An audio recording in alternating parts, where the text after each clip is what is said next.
En La verdad en la oscuridad. Mi nombre es Roberto Salinas y conduje camiones durante 23 años por las carreteras del norte de México.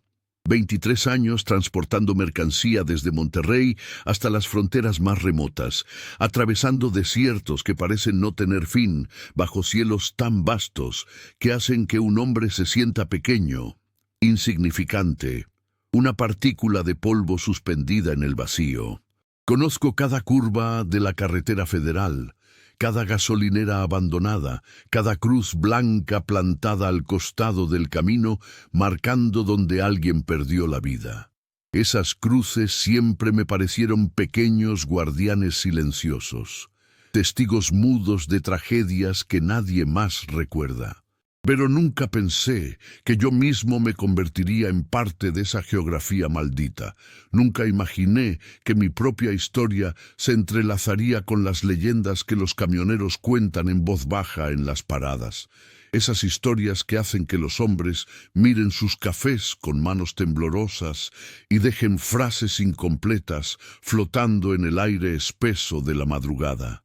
Fue en octubre de 2022 cuando todo comenzó. Octubre, ese mes donde el calor del desierto finalmente cede un poco, donde las noches llegan más temprano y traen consigo un frío seco que penetra hasta los huesos. Acababa de entregar una carga de materiales de construcción en Chihuahua y estaba regresando a casa hacia mi esposa Elena y mis 2 hijos en Saltillo.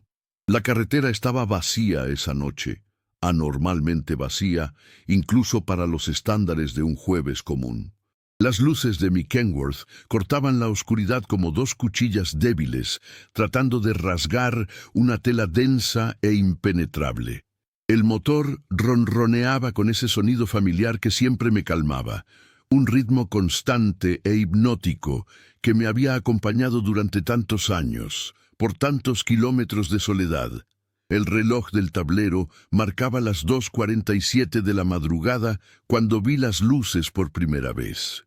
No eran luces normales, no eran los faros de otro vehículo acercándose en dirección opuesta, ni las luces intermitentes de alguna patrulla estacionada al costado del camino.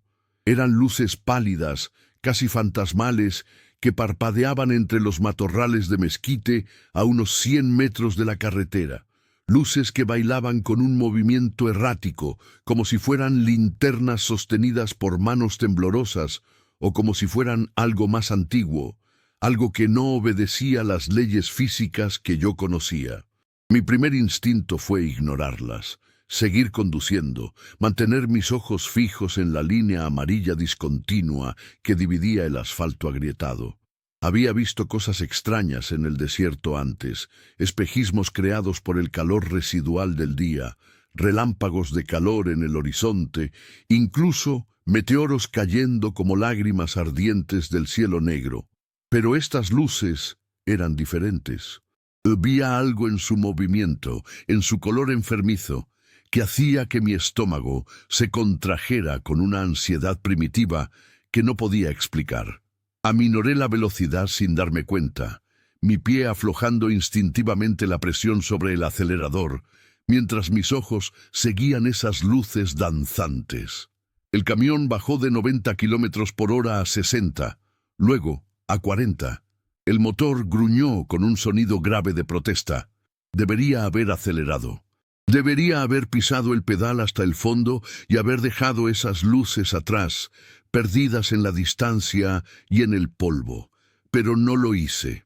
Hay algo en la naturaleza humana, algo profundo y oscuro, que nos atrae hacia lo inexplicable incluso cuando cada instinto de supervivencia nos grita que huyamos. Es esa misma curiosidad morbosa que hace que la gente disminuya la velocidad para observar accidentes en la carretera, que nos impulsa a asomarnos al borde de precipicios para mirar el abismo, que nos hace tocar superficies que advertencias nos dicen que están calientes. Esa curiosidad que llevó a Eva a morder la fruta prohibida y a Pandora a abrir la caja que contenía todos los males del mundo.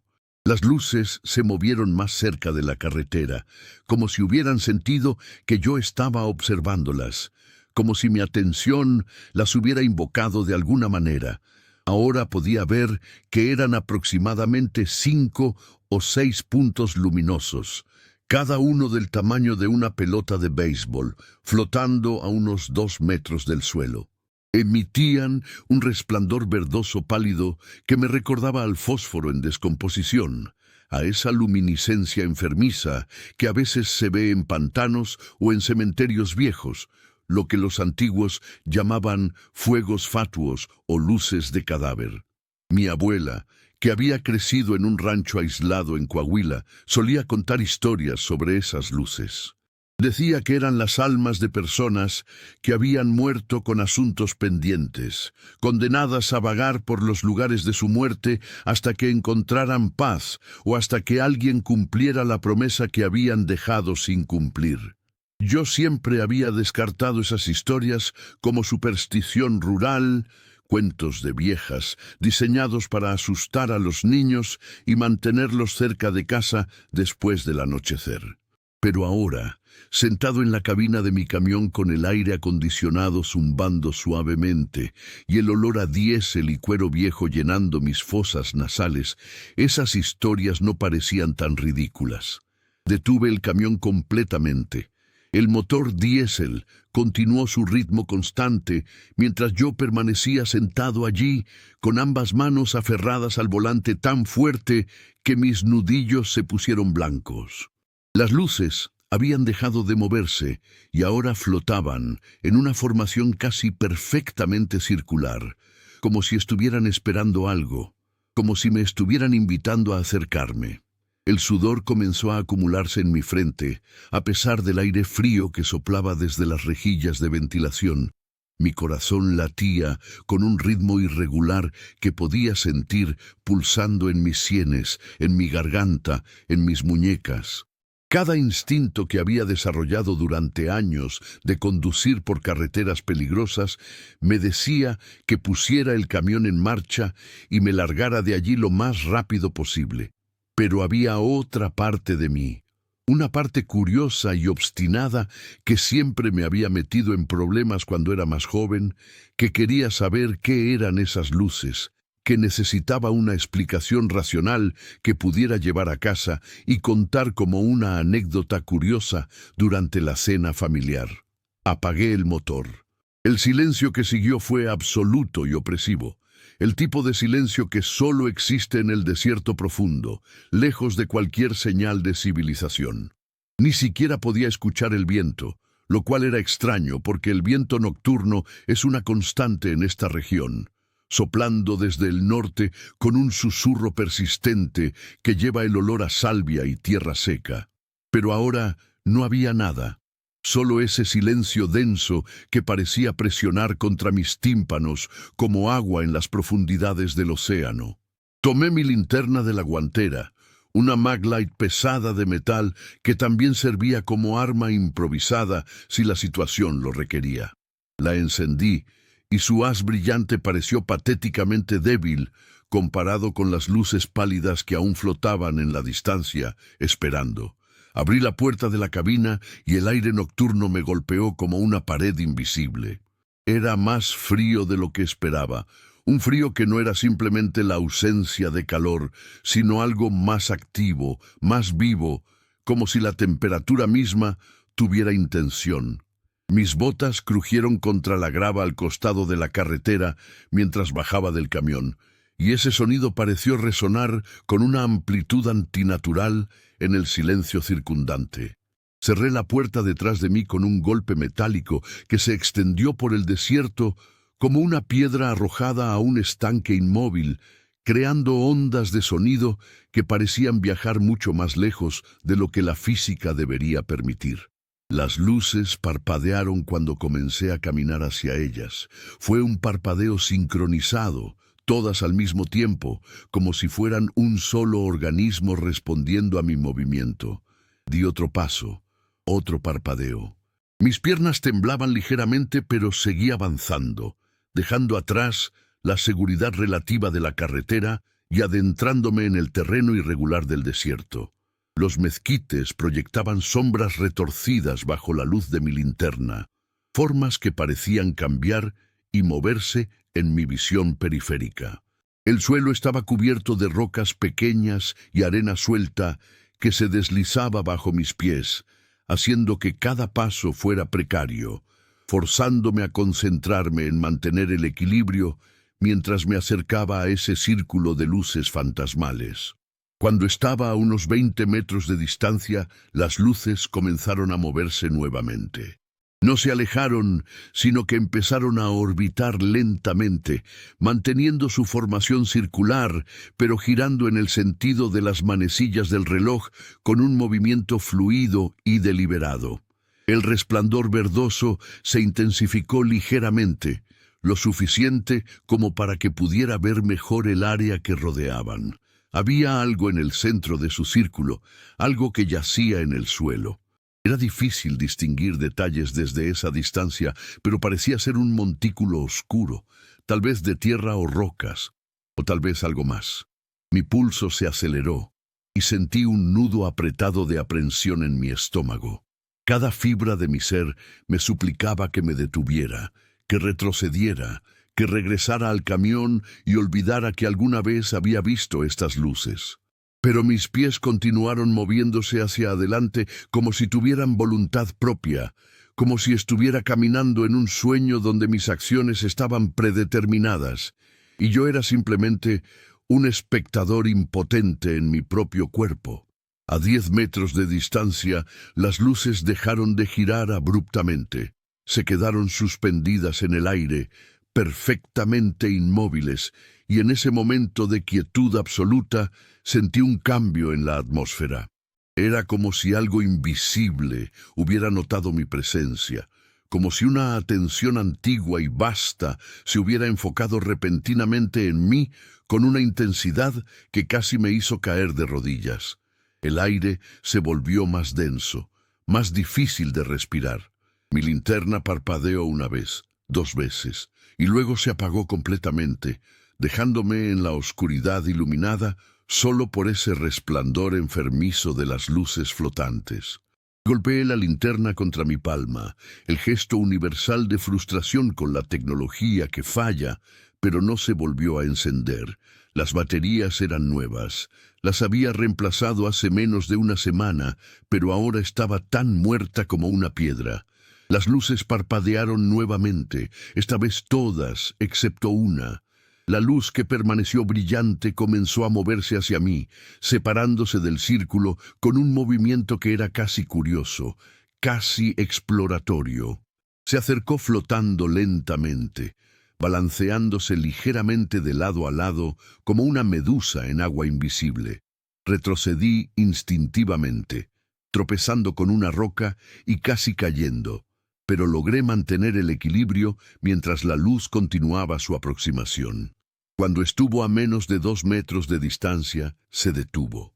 Pude ver que no era simplemente una esfera de luz, sino algo más complejo, una masa luminosa que parecía cambiar constantemente de forma, que parecía estar compuesta de miles de pequeñas partículas brillantes que se movían en patrones hipnóticos. Dentro de su resplandor verdoso creí ver formas, rostros tal vez, expresiones de angustia o dolor que aparecían por un instante y luego se disolvían en la luminiscencia general. Pero tal vez era solo mi imaginación, mi cerebro tratando desesperadamente de encontrar patrones familiares en algo completamente ajeno. Extendí mi mano lentamente, sin saber realmente por qué lo hacía, impulsado por esa misma curiosidad suicida que me había traído hasta aquí. La luz parpadeó intensamente, como una advertencia o tal vez como un reconocimiento. Mi mano se acercó más, mis dedos temblando en el aire frío, hasta que la distancia entre mi piel y la luz era de apenas unos centímetros. Podía sentir algo emanando de ella, no calor exactamente, sino una especie de vibración, una frecuencia que hacía que los huesos de mi mano resonaran de una manera incómoda. Mi piel se erizó. Cada pelo de mi brazo se puso de punta. Y entonces, justo cuando mis dedos estaban a punto de tocar la superficie de esa cosa luminosa, escuché un sonido que heló mi sangre hasta convertirla en hielo. Era un grito humano de agonía y terror tan puro, tan intenso, que pareció rasgar el aire mismo. Provenía de todas partes y de ninguna parte, reverberando en el desierto con ecos que se superponían unos a otros hasta crear una cacofonía de sufrimiento. Y lo peor, lo absolutamente aterrador, era que reconocí la voz. Era imposible, era completamente imposible, pero la reconocí con una certeza que trascendía la lógica o la razón. Era la voz de mi padre. Mi padre había muerto hace 12 años en un accidente de tráfico en esta misma carretera, no muy lejos de donde yo estaba parado ahora. Su camión había volcado durante una tormenta de polvo, saliendo del camino y rodando por un terraplén. Para cuando los servicios de emergencia lo encontraron, ya era demasiado tarde. Había muerto solo, atrapado en la cabina retorcida de su camión, desangrándose lentamente en la oscuridad, mientras los vientos del desierto aullaban a su alrededor como lobos hambrientos. Yo no había estado allí. Estaba a 300 kilómetros de distancia, haciendo mi propia ruta, sin saber que mi padre estaba sufriendo, que estaba llamándome en sus últimos momentos. Esa culpa había vivido conmigo desde entonces, un peso constante en mi pecho que nunca había logrado aliviar completamente, sin importar cuántas veces mi esposa me dijera que no era mi culpa, que no había forma de que pudiera haber sabido. El grito se repitió, más fuerte esta vez, y ahora podía distinguir palabras entre la agonía. «Roberto», decía la voz de mi padre, «Roberto, ayúdame. Me duele mucho. ¿Por qué no vienes? ¿Por qué me dejaste aquí solo?» Retrocedí tambaleándome. Las lágrimas empezaron a brotar de mis ojos sin que pudiera controlarlas. Esto no era real. No podía ser real. Era algún tipo de alucinación. Quizás había respirado gases del desierto, metano de algún depósito subterráneo de agua estancada, o tal vez estaba teniendo un episodio psicótico causado por la falta de sueño y el estrés acumulado de años de conducción nocturna. Pero la voz sonaba tan real, tan auténticamente como la recordaba, con ese mismo acento norteño que mi padre nunca había perdido, con ese timbre grave que solía usarme cuando me enseñaba a conducir cuando yo era apenas un adolescente. Las otras luces comenzaron a moverse nuevamente, todas convergiendo hacia el centro donde yacía ese montículo oscuro. Ahora, iluminado por múltiples fuentes de luz, podía ver más claramente qué era. Mi corazón se detuvo por completo durante un latido. Era un camión, o lo que quedaba de uno. La cabina estaba completamente destrozada, aplastada por el impacto de haber rodado múltiples veces, con metal retorcido y cristales rotos brillando débilmente bajo la luz verdosa. La pintura era del mismo color rojo óxido que el camión de mi padre, con las mismas franjas amarillas desteñadas en los costados. Pero eso era imposible. Ese camión había sido retirado hace años, llevado a un depósito de chatarra y presumiblemente compactado en un cubo de metal. No podía estar aquí, en medio del desierto, rodeado por luces fantasmales. Caminé hacia él como un hombre en trance, mis piernas moviéndose mecánicamente sin consultar a mi cerebro consciente. Las luces se apartaron para dejarme pasar, formando un camino que me conducía directamente hacia los restos del camión. A medida que me acercaba, pude ver más detalles que confirmaban lo imposible. Allí estaba la abolladura en el parachoques delantero donde mi padre había golpeado un venado hace 15 años. Allí estaba el adhesivo descolorido en la ventanilla que decía «Orgulloso padre de un camionero». Allí, en la puerta del conductor, estaban las iniciales de mi padre grabadas con un cuchillo. J.S. Javier Salinas. Me arrodillé junto a la cabina destrozada. Mis rodillas, hundiéndose en la arena fría. Temblando, extendí mi mano y toqué el metal retorcido. Estaba frío, tan frío que quemaba, con esa temperatura antinatural del metal que ha estado expuesto al aire nocturno del desierto durante horas. Pero también sentí algo más, una vibración similar a la que había sentido cerca de las luces, como si el camión mismo estuviera vivo, de alguna manera, pulsando con una energía que desafiaba toda explicación. A través de la ventanilla rota, pude ver el interior de la cabina. El volante estaba doblado, el tablero agrietado y cubierto de manchas oscuras que podrían haber sido sangre seca o simplemente aceite y suciedad. En el asiento del conductor había algo, una forma oscura y retorcida que no quería examinar demasiado de cerca, pero que mis ojos fueron atraídos inexorablemente. Era un cuerpo. Estaba en una posición imposible, doblado en ángulos que ningún cuerpo humano vivo podría lograr, con los brazos atrapados bajo el panel del tablero y la cabeza colgando hacia un lado en un ángulo que claramente indicaba que el cuello estaba roto. Incluso en la débil luz verdosa, incluso a través del polvo que cubría el parabrisas roto, pude ver que la cara era la de mi padre, pero no como lo recordaba en vida.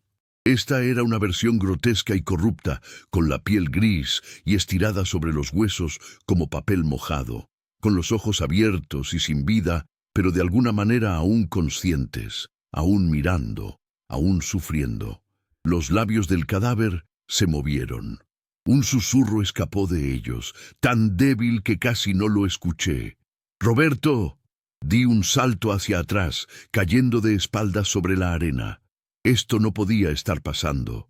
Los muertos no hablan. Los muertos no se mueven. Los muertos no pueden sentir dolor. Pero los labios se movieron nuevamente, y esta vez la voz fue más fuerte, aunque aún débil y ronca, como si viniera de muy lejos o de muy adentro de la tierra. ¿Por qué no me salvaste? Estuve esperando, esperé tanto tiempo. Llamé tu nombre hasta que mi garganta se llenó de sangre, pero nunca viniste. Me puse de pie torpemente, retrocediendo mientras negaba con la cabeza violentamente. «No», dije, mi voz saliendo como un graznido áspero. «No, tú estás muerto. Esto no es real. Nada de esto es real». Pero incluso mientras pronunciaba esas palabras, sabía que estaba mintiendo. Esto era real de una manera que trascendía mi comprensión de la realidad. Esto era real de la misma manera que las pesadillas son reales cuando estás atrapado en ellas, cuando cada detalle es tan vívido y convincente que no hay forma de distinguirlo de la vigilia hasta que finalmente despiertas cubierto de sudor frío en tu propia cama. Las luces comenzaron a girar alrededor del camión accidentado nuevamente, esta vez más rápido, creando un efecto de estroboscopio que hacía que el mundo parpadeara entre iluminación verdosa y oscuridad absoluta. En cada destello de luz podía ver el cadáver de mi padre moviéndose ligeramente, tratando de liberarse de los escombros que lo atrapaban, sus manos retorcidas arañando débilmente el tablero, mientras su boca se abría y cerraba, emitiendo sonidos de dolor que se mezclaban con el silbido del viento que de repente había comenzado a soplar. El viento olía a muerte y descomposición, a metal oxidado y sangre seca, a todas las cosas putrefactas que el desierto normalmente mantiene ocultas bajo su superficie árida.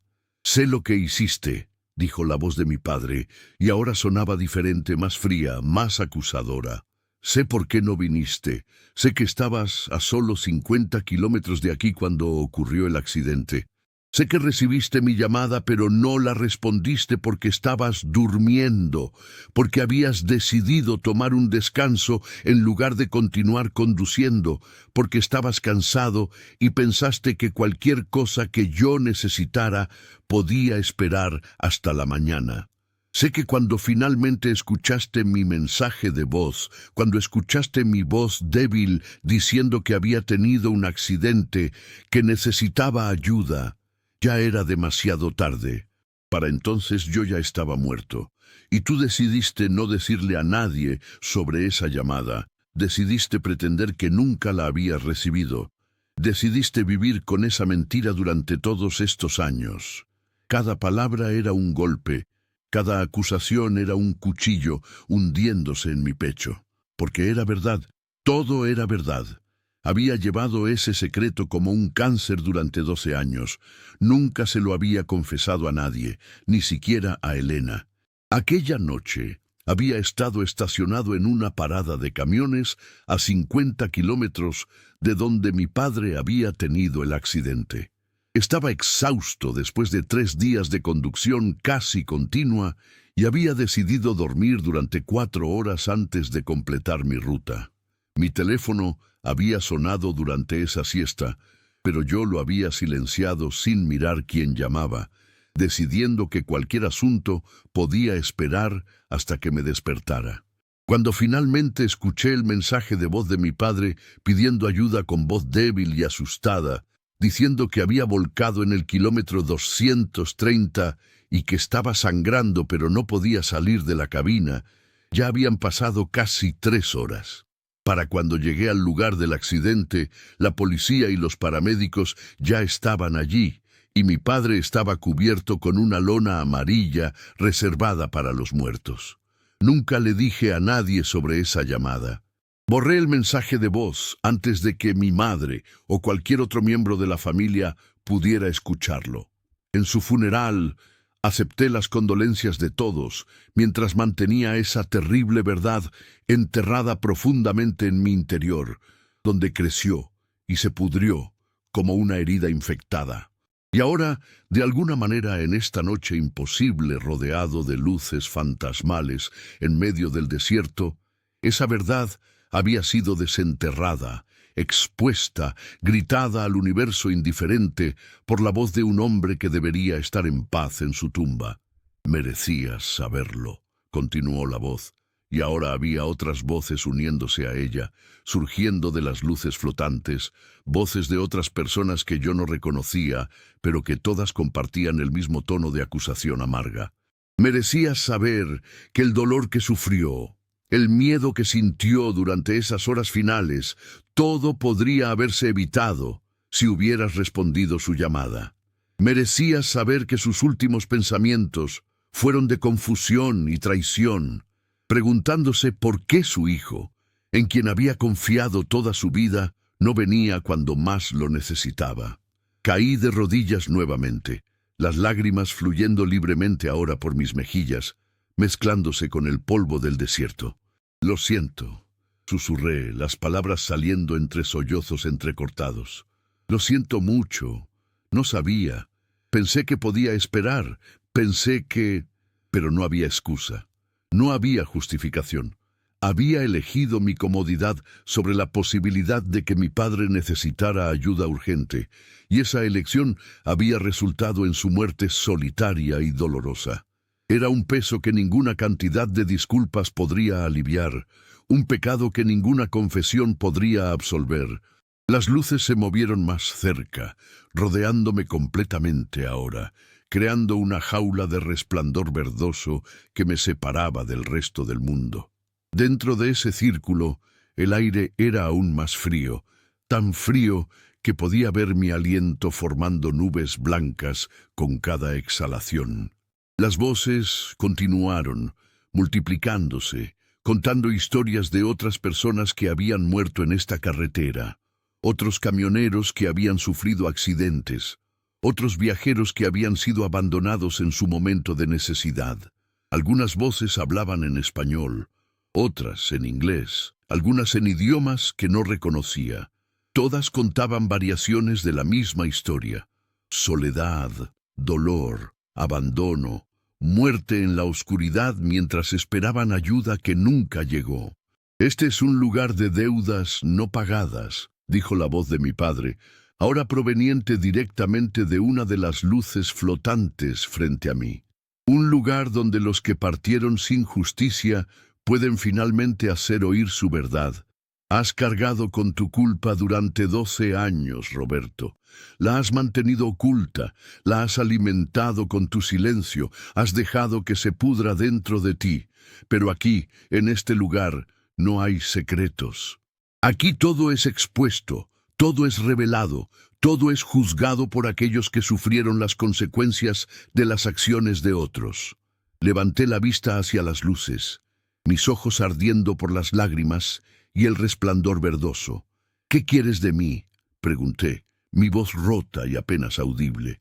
«¿Qué puedo hacer para compensar lo que hice? ¿Cómo puedo hacer las paces contigo?».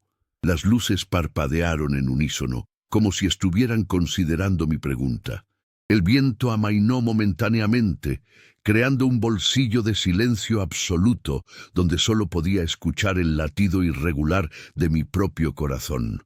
Luego, una de las luces se separó del grupo y flotó hasta quedar directamente frente a mi cara, tan cerca que tuve que cerrar los ojos parcialmente para no ser cegado por su resplandor.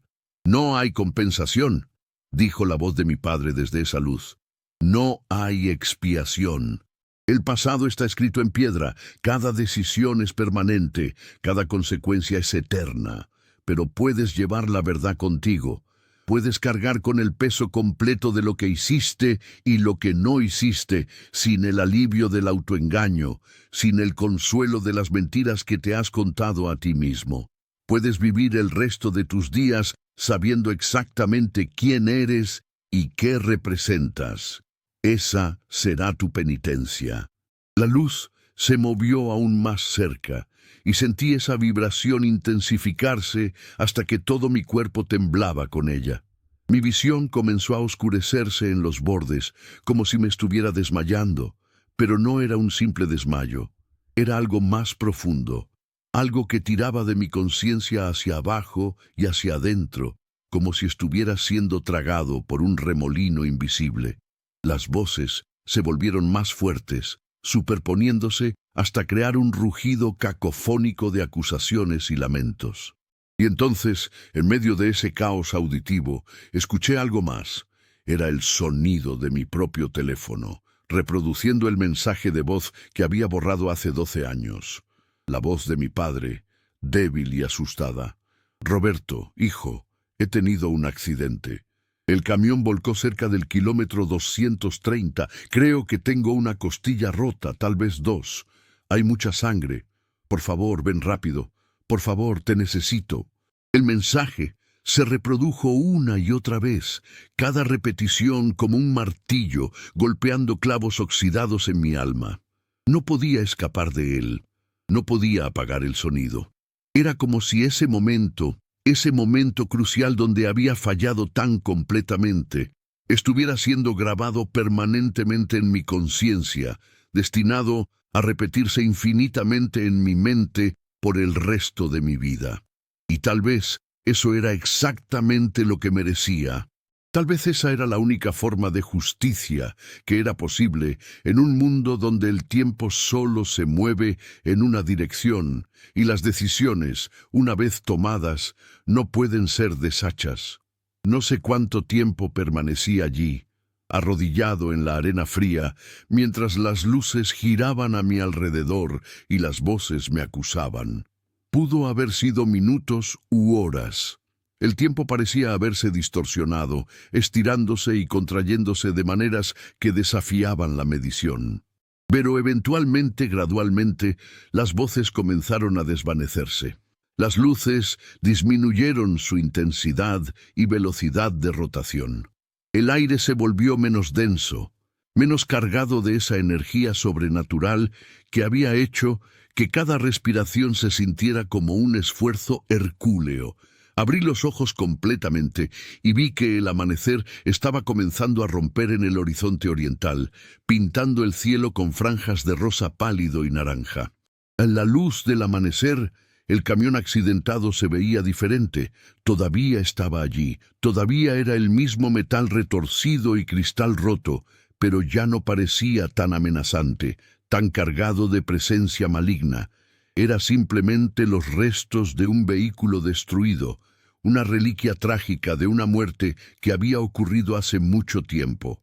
Las luces también habían cambiado. Ya no eran ese resplandor verdoso enfermizo, sino puntos de luz dorada que parecían calentarse con los primeros rayos del sol. Una por una comenzaron a elevarse, flotando hacia arriba con movimientos lentos y deliberados, como burbujas ascendiendo a través del agua. Las observé mientras se elevaban cada vez más alto, hasta que se mezclaron con el cielo brillante del amanecer y desaparecieron completamente de la vista. Me puse de pie con dificultad, mis rodillas protestando después de haber estado arrodillado durante tanto tiempo. Mis músculos estaban rígidos y doloridos, mi garganta estaba seca como el desierto que me rodeaba. Caminé lentamente de regreso hacia mi camión, que seguía esperando pacientemente al costado de la carretera con su pintura roja brillando bajo la luz temprana de la mañana. Con cada paso que daba, me sentía diferente, cambiado de alguna manera fundamental que no podía articular completamente. Era como si hubiera dejado algo en ese círculo de luces, alguna parte de mí que había estado ocultando la verdad, alguna capa protectora de negación que ya no podía mantener. Cuando llegué al camión, me detuve y miré hacia atrás una última vez hacia el lugar donde había estado arrodillado. Los restos del camión accidentado seguían allí, pero a medida que el sol continuaba subiendo, parecía estar desvaneciéndose, volviéndose más transparente con cada minuto que pasaba.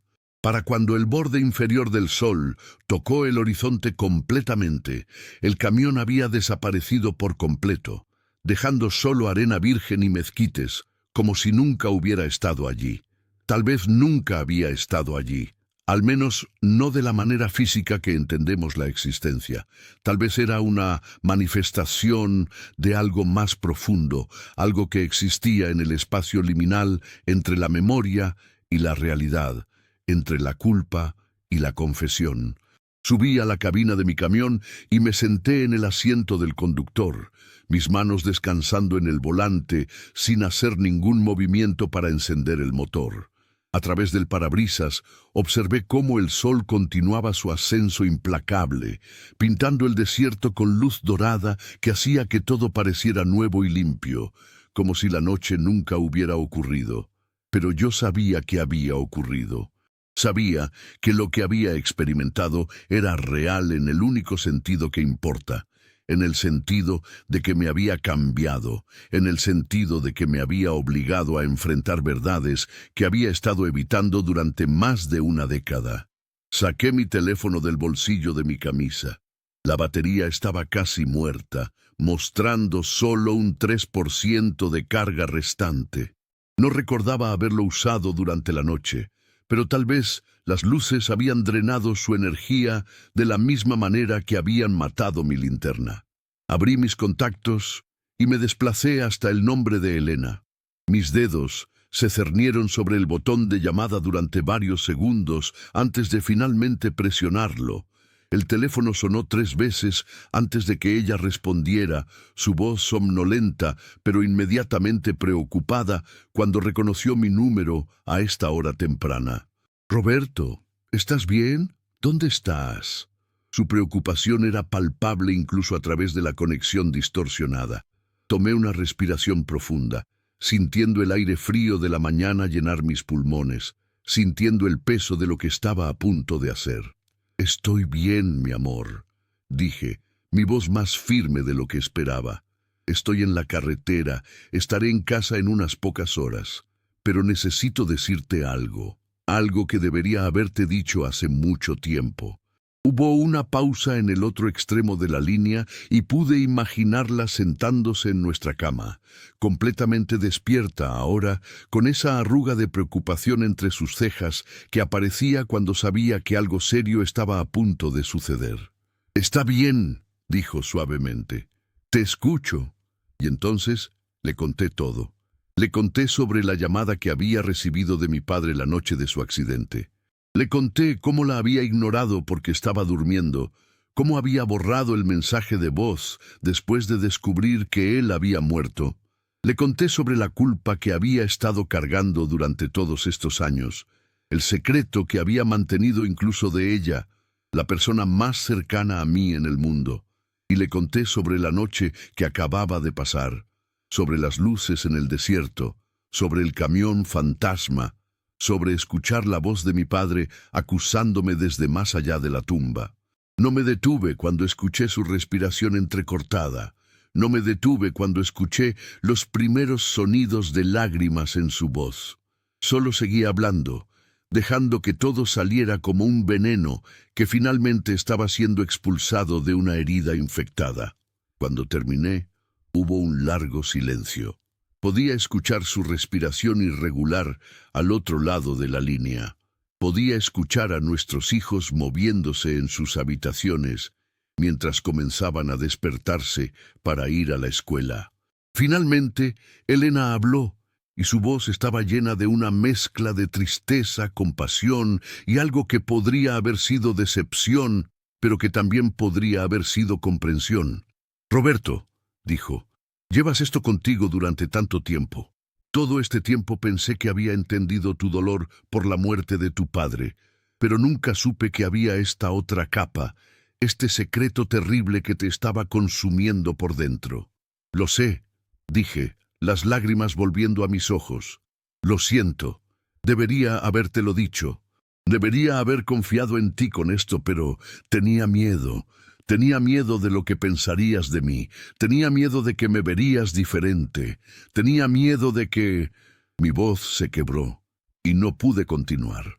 Elena hizo un sonido suave, ese sonido maternal de consuelo que había escuchado usar con nuestros hijos cuando estaban heridos o asustados.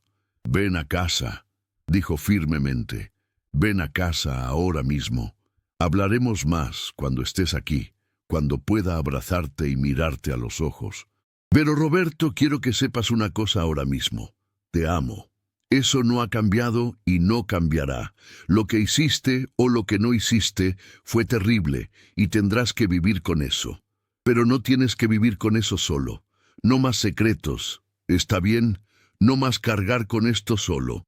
Sus palabras rompieron algo dentro de mí, la última defensa que había estado manteniendo contra el peso total de mi culpa. Lloré abiertamente entonces, sollozando en el teléfono mientras el sol continuaba subiendo y el desierto a mi alrededor se volvía más brillante y más cálido. Y extrañamente, a pesar del dolor, a pesar de la vergüenza y el remordimiento, había también un sentimiento de alivio. El secreto que había estado carcomiendo mi alma durante 12 años ya no estaba oculto. La verdad, por horrible que fuera, había sido finalmente liberada. Y aunque sabía que nunca sería perdonado completamente, aunque sabía que este dolor sería algo con lo que tendría que aprender a vivir por el resto de mi vida, al menos ya no estaría solo con él. Después de colgar con Elena, encendí el motor de mi camión. El diésel rugió a la vida con su sonido familiar y reconfortante. Puse el camión en marcha y comencé a conducir, dejando atrás ese lugar maldito en el desierto, ese lugar donde los secretos son expuestos y los muertos hablan su verdad. Mientras conducía, observé en mi espejo retrovisor, medio esperando ver las luces fantasmales persiguiéndome, pero no había nada allí excepto la carretera vacía extendiéndose hacia atrás, hasta desaparecer en el resplandor del sol naciente. Las semanas que siguieron fueron las más difíciles de mi vida. Le conté a mi madre sobre la llamada que había recibido de mi padre esa noche, y ver el dolor renovado en sus ojos fue casi insoportable. Ella no me culpó directamente, no con palabras al menos, pero pude ver en su expresión lo que estaba pensando. Su esposo podría haber sido salvado si su hijo hubiera respondido el teléfono. Esa mirada me perseguirá por el resto de mis días. Mis hermanos reaccionaron de manera diferente, algunos con ira, otros con tristeza, todos con una sensación de traición de que había guardado esto en secreto durante tanto tiempo.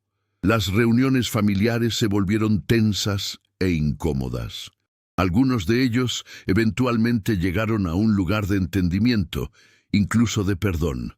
Otros nunca lo hicieron, y tuve que aceptar que algunas relaciones habían sido permanentemente dañadas por mi acción de 12 años atrás y mi encubrimiento subsecuente. Pero a través de todo esto, Elena permaneció a mi lado. Hablamos durante horas sobre la culpa, sobre el arrepentimiento, sobre cómo vivir con errores que no pueden ser deshecho. Ella me convenció de ver a un terapeuta, un hombre mayor en Saltillo que se especializaba en duelo y trauma. Al principio resistí la idea, criado con la mentalidad norteña de que los hombres resuelven sus propios problemas sin ayuda externa, pero eventualmente cedí. Esas sesiones de terapia fueron dolorosas pero necesarias, desenterrando capas de culpa y autoengaño que había estado acumulando durante años. También comencé a conducir de manera diferente. Me volví obsesivamente cuidadoso, siempre respondiendo mi teléfono sin importar qué hora fuera, siempre deteniéndome para ayudar a otros camioneros que tenían problemas al costado de la carretera, llevando equipo extra de emergencia en mi camión en caso de que alguien lo necesitara.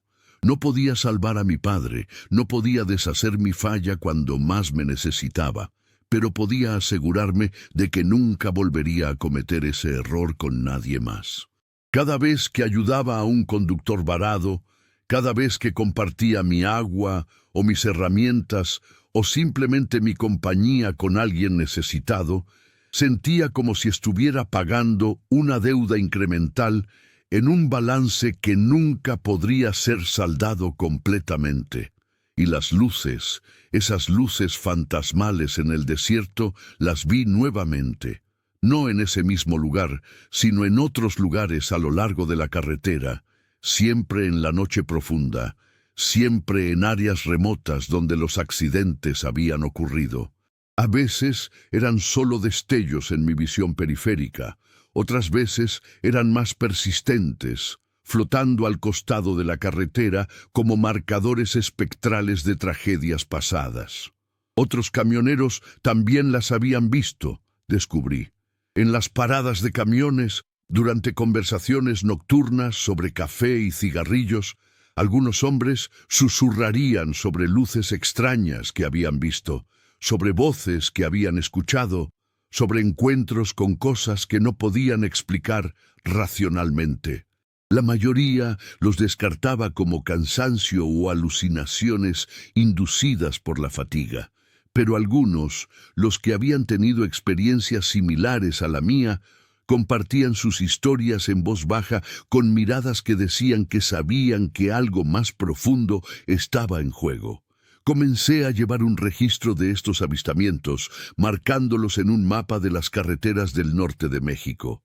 Con el tiempo, emergió un patrón.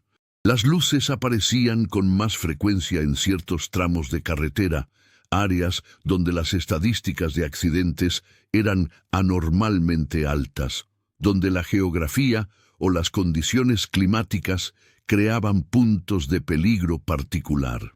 Algunos de estos lugares tenían reputaciones, nombres locales dados por los camioneros que los atravesaban regularmente. El tramo maldito, la curva del diablo, el valle de las sombras. En cada uno de estos lugares había historias, capas y capas de ellas acumuladas a lo largo de décadas. Historias de muertes y desapariciones, de llamadas de auxilio que nunca fueron respondidas, de personas que partieron solas y asustadas en la oscuridad. Una noche, casi un año después de mi encuentro con las luces, estaba conduciendo por una sección particularmente aislada de la carretera cuando vi a otro camionero estacionado al costado con sus luces de emergencia parpadeando. Era pasada la medianoche y no había otros vehículos a la vista. Me detuve detrás de él y me acerqué con cautela, mi linterna en una mano. El conductor era un hombre joven, tal vez de 25 o 26 años, sentado en el escalón de su cabina con la cabeza entre sus manos. Cuando escuchó mis pasos, levantó la vista y pude ver que sus ojos estaban rojos, como si hubiera estado llorando. ¿Estás bien?, pregunté. ¿Necesitas ayuda? Él asintió lentamente, luego sacudió la cabeza, luego simplemente se encogió de hombros como si no estuviera seguro de cómo responder. Vi algo, dijo finalmente, su voz apenas más fuerte que un susurro. Luces, luces extrañas fuera de la carretera, y escuché voces. Mi hermano, que murió aquí hace 3 años. Lo escuché llamándome. Me senté junto a él en el escalón, sintiendo el metal frío a través de mis pantalones. Lo sé, dije. Yo también las he visto. Yo también he escuchado voces. Pasamos la siguiente hora hablando, compartiendo nuestras historias, nuestros encuentros con lo inexplicable. Resultó que su hermano había muerto en un accidente similar al de mi padre. Había llamado pidiendo ayuda, pero la ayuda había llegado demasiado tarde. El joven conductor, cuyo nombre era Miguel, había estado cargando con su propia culpa, su propio ¿qué pasaría si? ¿Qué pasaría si hubiera insistido más en que su hermano descansara antes de hacer ese viaje? ¿Qué pasaría si hubiera ofrecido conducir en su lugar? ¿Qué pasaría si hubiera estado más disponible, más atento, más presente en la vida de su hermano? Le hablé sobre mi propia experiencia, sobre la terapia, sobre aprender a vivir con culpa que nunca desaparecería completamente, pero que podía ser manejada, podía ser contextualizada, podía ser transformada en acción positiva en lugar de simplemente pudrirse adentro. Lo vi procesar esto, vi su expresión cambiar de desesperación a algo que se parecía a la esperanza. Antes de que partiéramos esa noche, intercambiamos números de teléfono. Llámame si necesitas hablar, le dije. A cualquier hora. He estado donde tú estás, y te prometo que se vuelve manejable, no más fácil necesariamente, pero manejable. Esa conversación se convirtió en la primera de muchas. Comencé a ver mi papel no solo como conductor, sino como una especie de confesor para otros que habían tenido encuentros similares, que habían visto las luces, que habían escuchado las voces, que cargaban con sus propios secretos y culpas. En las paradas de camiones, en las gasolineras, en los pequeños restaurantes que salpican la carretera, me convertí en alguien con quien la gente podía hablar sobre estas cosas sin miedo a ser juzgada o ridiculizada. Y al ayudar a otros a cargar con sus cargas, encontré que mi propia carga se volvía un poco más ligera, un poco más soportable. Ahora, 3 años después de esa noche en el desierto, todavía conduzco las mismas carreteras, todavía veo las luces ocasionalmente, aunque ya no me llenan de terror como lo hicieron esa primera noche. He llegado a entenderlas, en la medida en que algo tan misterioso puede ser entendido como una especie de memoria del paisaje, ecos de sufrimiento que han quedado impresos en la tierra misma. Son recordatorios de que nuestras acciones tienen consecuencias, de que nuestras elecciones importan, de que cada vez que no respondemos una llamada, cada vez que posponemos ayudar a alguien, cada vez que elegimos nuestra comodidad sobre el bienestar de otro, estamos tomando decisiones que pueden tener impactos profundos y permanentes. La culpa que siento por la muerte de mi padre nunca desaparecerá completamente. Es como una cicatriz que ha sanado, pero que todavía duele cuando el clima cambia, cuando estoy cansado, cuando veo algo que me recuerda a él. Pero he aprendido a vivir con ella. He aprendido que reconocer nuestros errores, por doloroso que sea, es el primer paso hacia la sanación. He aprendido que la verdad, por terrible que sea, es siempre mejor que las mentiras que nos contamos a nosotros mismos. Y he aprendido que aunque no podemos cambiar el pasado, podemos cambiar cómo respondemos a él en el presente y cómo dejamos que moldee nuestro futuro. Les cuento esta historia ahora, a todos ustedes que están leyendo esto, porque creo que necesita ser contada. Creo que hay otros por ahí que están cargando sus propios secretos, sus propias culpas, sus propios encuentros con lo inexplicable. Quiero que sepan que no están solos. Quiero que sepan que lo que experimentan es real, incluso si desafía toda explicación lógica, y quiero que sepan que hay un camino hacia adelante, que hay una manera de vivir con el peso de nuestros errores sin ser completamente aplastados por ellos. Si alguna vez se encuentran conduciendo por las carreteras del norte de México en la oscuridad profunda de la noche, si ven luces extrañas flotando en el desierto, si escuchan voces que reconocen llamándolos desde la oscuridad, no huyan. Deténganse, escuchen, enfrenten lo que sea que esas luces y esas voces tengan que decirles, porque en mi experiencia están tratando de enseñarnos algo importante. Algo sobre responsabilidad y consecuencia, sobre la interconexión de nuestras vidas y cómo nuestras acciones resuenan mucho más allá de lo que podemos ver o comprender. Y si alguna vez reciben una llamada de alguien que aman pidiendo ayuda, no importa qué hora sea, no importa qué tan cansados estén, no importa qué tan inconveniente parezca en ese momento, respondan esa llamada.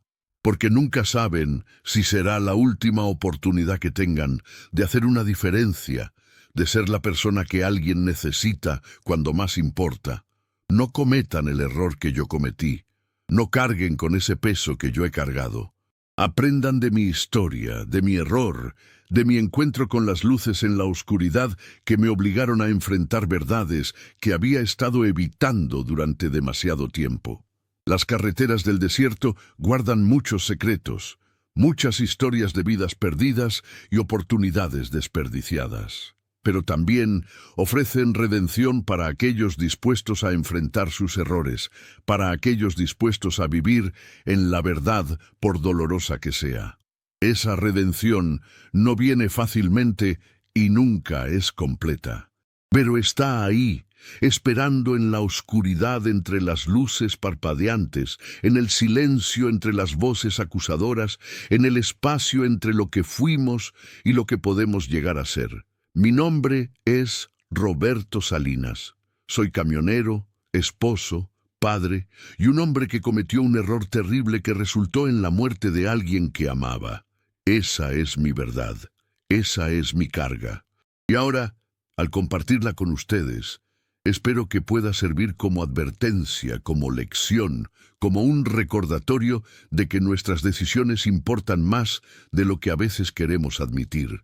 Si esta historia les ha tocado de alguna manera, si tienen sus propias historias de encuentros inexplicables en las carreteras, si han visto las luces o han escuchado las voces, los invito a que compartan sus experiencias en los comentarios abajo. No están solos en esto.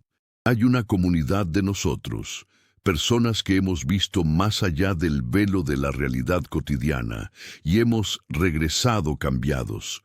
Sus historias importan, sus experiencias importan, y al compartirlas, ayudamos a otros a entender que lo inexplicable no significa imposible, que lo sobrenatural puede ser tan real como el asfalto bajo nuestros neumáticos y el viento que sopla a través del desierto. Y si encuentran valor en esta historia, si creen que otros podrían beneficiarse de escucharla, les pido que presionen ese botón de suscripción. Tengo más historias que contar, más encuentros que compartir, más verdades que necesitan ser dichas. Juntos podemos crear un espacio donde lo inexplicable puede ser discutido sin ridículo, donde la culpa puede ser confesada sin juicio, donde la sanación puede comenzar a través de la verdad compartida. Déjenme saber en los comentarios de dónde nos están escuchando. ¿Están en las carreteras del norte de México, donde estas historias son más comunes? ¿Están en otro país, pero han experimentado fenómenos similares? ¿Son camioneros ustedes mismos o simplemente personas fascinadas por lo misterioso y lo inexplicable? Me encantaría conocer sus historias, sus perspectivas, sus propios encuentros con lo desconocido. Hasta la próxima vez, manténganse seguros en las carreteras, respondan esas llamadas, ayuden a aquellos que necesitan ayuda. Y si ven luces extrañas en el desierto, recuerden que a veces las cosas más aterradoras que enfrentamos son las verdades que hemos estado ocultando de nosotros mismos. Las luces solo las hacen imposibles de ignorar. Conduzcan con cuidado, amigos. Y recuerden, en la oscuridad del desierto, la verdad siempre encuentra una manera de ser revelada.